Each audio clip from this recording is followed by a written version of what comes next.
Okay, let's unpack this. Today, we're doing a deep dive into something that, well, it might surprise you. It's a topic that can help you grow, personally and intellectually. Right. We've been looking at some really interesting excerpts from a source called Building Healthy Relationships and Vocabulary. Hmm. And our mission basically is to pull out the key ideas on what makes a relationship genuinely healthy. But here's the really fascinating part: how digging into this stuff also kind of naturally boosts your English vocabulary. Yeah, it's this unexpected link, isn't it, between emotional intelligence and, well, picking up language. Exactly. It's a learning hack I think you'll find pretty valuable. And what's really compelling here is how the source connects these two things that seem separate. Fundamental human interaction relating to people, and then this very practical skill, language learning. Yeah. It suggests that when you really get into the details of relationships, things like trust, respect, communication, you're not just understanding feelings. Huh. You're actually embedding key words, key vocabulary, much Yeah. deeper than just like memorizing a list. That makes sense. It's like the emotion helps it stick. Precisely. It leverages that emotional connection for better recall. Okay, so the source jumps right in. It challenges this common idea that a healthy relationship is only about love. Mm, that's a big one. Yeah, it kind of elevates the conversation immediately. It stresses that it's really about trust, respect, and honest communication. Right. Foundational pillars. Exactly. Not just nice to haves, but the absolute bedrock, according to this source. And then it draws a really important line distinguishing genuine care from, well, control.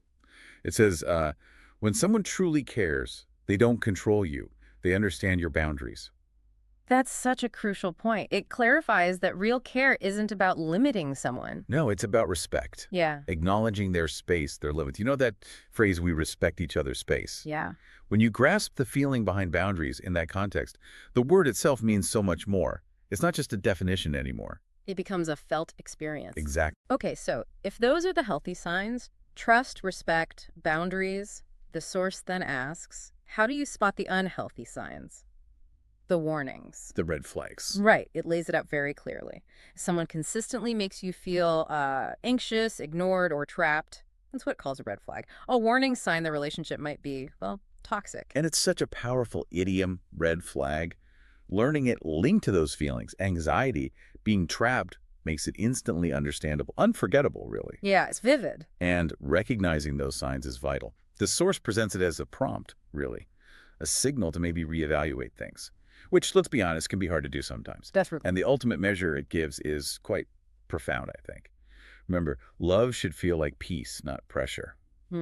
Peace, not pressure. That's a simple but really deep way to put it. It gives you sort of internal compass, doesn't it? Moving beyond just words to how the relationship actually feels. Yeah, and when you internalize that feeling, that specific sense of peace, the word itself becomes richer. Way more than a dictionary definition. Absolutely. It really makes you think, doesn't it, about relationships we see or maybe have been in that felt more like, I don't know, pressure or drama than actual calm. Yeah.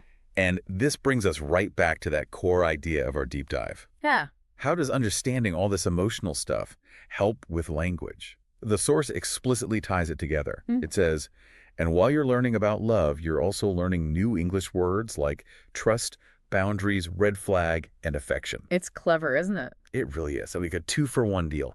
Emotional growth and vocabulary building, all wrapped up together. It uses something we're naturally interested in, relationships, as a vehicle for language learning.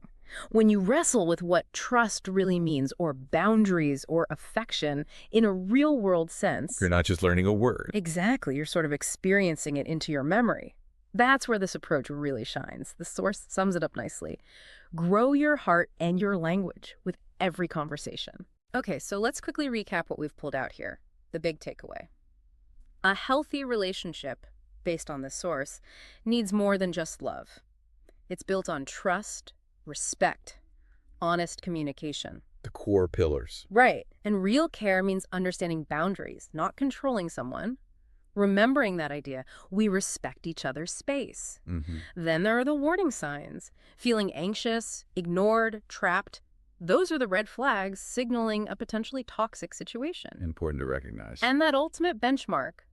Love should feel like peace, not pressure. A clear standard. And the amazing side effect through all this, You've also been learning, maybe without even realizing it, key English words like trust, boundaries, red flag, affection, giving them real emotional weight. If we connect this to the bigger picture, it just really highlights how growth works, doesn't it? Emotional growth, linguistic growth, they can be intertwined. The insight here is that while you're figuring out human connection, you're also getting a better handle on English, almost naturally. Yeah, effortlessly almost. It encourages you to see conversations, not just as, talking, but as chances to, well, grow your heart and your language, which does raise an important question, I think. Right. So what does this all actually mean for you moving forward? Beyond just knowing these words, these concepts, trust, respect, boundaries, seeking peace, how might really applying these ideas actually change your conversations day to day? And thinking about it, how might that deeper application transform your understanding of both relationships and language itself? Something to mull over.